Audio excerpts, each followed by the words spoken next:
பார்க்கவே கூடாது. யார் உன்னை அவமானப்படுத்துகிறார்களோ அவர்கள் தலை தாழ்கின்ற அளவிற்கு நீ உயர்ந்து நிற்க வேண்டும். பிசாசுத்தனமா வேலை செய். தேவதையாக எல்லாவற்றையும் அனுபவிக்கலாம். ஏதேனும் அவமானம் உங்களுக்கு நேர்ந்தால் அங்க வந்து நீங்க அதை லேடரா மாத்துங்க. அங்கிருந்து ஏறணும். நீங்க எவன் நம்மள கொல்லணும்னு சுத்துறானோ அவனுக்கு முன்னால சாக கூடாது. சாகலாம், எல்லாரும் சாகலாம். ஆனா எவன் நம்மள கொல்லணும்னு சுத்துறானோ அவன் முன்னால சாகக்கூடாது. நாளை பாத்துக்கலாம், நாளை எப்படி பாத்துக்கலாம், உயிரோட இருக்கணும்ல.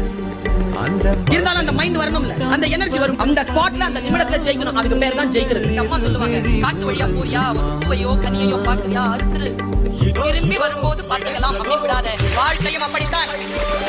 என்ன முடியுமோ அவ்வளவு பறிச்சு உருட்டி எடுத்துட்டு வெளியில ஓடிடும்.